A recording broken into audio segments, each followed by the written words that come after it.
London से birthday मनाने आए एक पति की उसकी पत्नी ने हत्या कर दी और उसका शव ड्रम में भर दिया।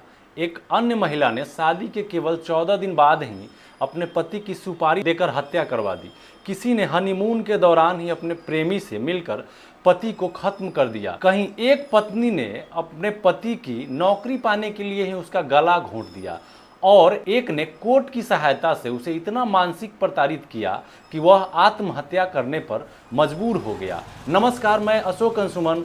एक नया स्टोरी जो अभी चल रहा है, जो काफ़ी ज़्यादा वायरल हो रहा है, इन लड़कियों का वीडियो, इन महिलाओं का वीडियो, उस पर हमने घटनाएं को समेट करके आप लोगों के साथ प्रस्तुत करने का कोशिश किया है। तो चलिए आगे इस वीडियो में इन सभी घटनाओं को गौर से देखते हैं कि इन घटनाओं में इजाफा किस वजह से हो रहा है। इन घटनाओं की संख्या अचानक से अधिक हो गई है। ऐसा नहीं कि अपराध पहले कभी नहीं हुए, पहले भी होते थे, लेकिन पहले ये घटनाएं अपवाद होती थी।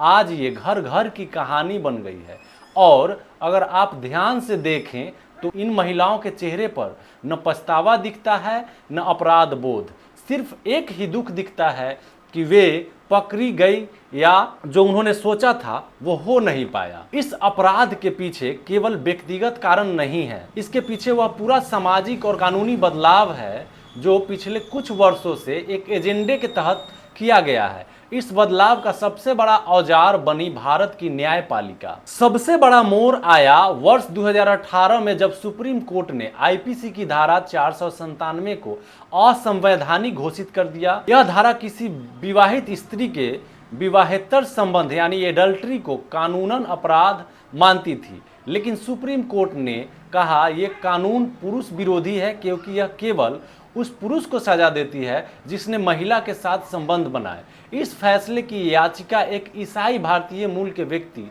जोसेफ साइन ने दी थी, जो इटली में रहते थे, और इसके बाद जो हुआ वह भारत की सामाजिक व्यवस्था के लिए एक सुनामी जैसा था। अब कानूनन एक महिला विवाहित अगर विवाहेतर संबंध बनाए तो वह कोई अपराध नहीं, लेकिन अगर पति इसके तलाक का कारण बनाए तब भी उसे मेंटेनेंस देना होगा। पंजाब और हरियाणा हाई कोर्ट ने कहा अगर कोई महिला अपने पति की हत्या भी कर दे, माने हत्या भी कर दे, तब भी वह उसके पेंशन की हकदार होगी। अब देखिए ये कितना बड़ा बदलाव है। दिल्ली, पटना और अन्य हाई कोर्ट ने फैसले दिए कि अगर महिला कभी कभार अवैध संबंध बनाती है तो यह तलाक का आधार नहीं है, लेकिन पति को गुजारा भत्ता देना पड़ेगा। मध्य प्रदेश हाई कोर्ट ने तो साफ कहा अगर कोई पत्नी अपने पति के साथ क्रूरता करती है या कभी कभार अन्य पुरुषों से संबंध बनाती है तो भी उसे भत्ता देना पड़ेगा। बॉम्बे हाई कोर्ट ने निर्णय दिया चाहे पति भिखारी हो, अपंग हो, बेरोजगार हो, उसे अपनी पत्नी को गुजारा भत्ता देना ही पड़ेगा। मध्य प्रदेश हाई कोर्ट ने लिव इन रिलेशनशिप में भी यही सिद्धांत लागू कर दिया, यानी अब बिना शादी के भी अगर एक महिला के साथ रहते हो तो आपकी आजीवन आर्थिक जिम्मेवारी है। और सबसे विचलित कर देने वाला आदेश आया सुप्रीम कोर्ट से, जिसमें कहा गया कि कोई स्त्री किसी और बच्चे को जन्म देती है तो पति उसका डीएनए टेस्ट नहीं करवा सकता है, फिर भी उसे उस बच्चे का पालन पोषण करना होगा और भविष्य में संपत्ति में अधिकार भी देना होगा।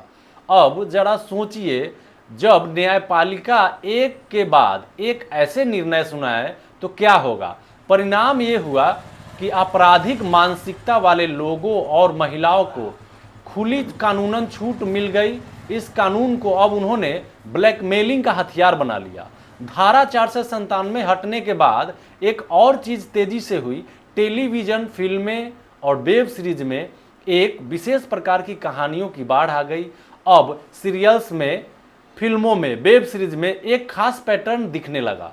महिला पति या प्रेमी की हत्या करती है, महिला शराब, सिगरेट, ड्रग्स ले रही है, महिला बोल्ड है, आज़ाद है और जो भी कर रही है वो मजबूरी में कर रही है। इन सब में पुरुष खलनायक होता है और महिला पीड़ित, भले ही उसने हत्या की हो। फिल्मों में शराब और कानून के इस खतरनाक कॉकटेल ने पिछले 5 से 10 वर्षों में भारतीय समाज और विशेष रूप से महिलाओं को जकड़ लिया है। कुछ दशक पहले जो माँ किसी घर की नैतिकता की प्रतीक मानी जाती थी, वही आज अपने ही बच्चे की हत्या या उसका शोषण करवा रही है। ऐसे खबरें हर हफ्ते देखने को मिल रही है और यह सब कोई संयोग नहीं है। भारतीय समाज को कमजोर करने के लिए सबसे पहले इसके पारिवारिक ढांचे को तोड़ना आवश्यक था और यह बिना महिलाओं को भ्रष्ट, नशेड़ी और अपराधी बनाए संभव नहीं था। इस पूरी योजनाओं को हार्वर्ड जैसे विदेशी विश्वविद्यालयों से पढ़े जजों, फिल्म इंडस्ट्री और कुछ सामाजिक कार्यकर्ताओं ने बड़े साथी ढंग से लागू किया। जिस सरकार को इसे रोकना था वह इस मूक दर्शक बनी रही।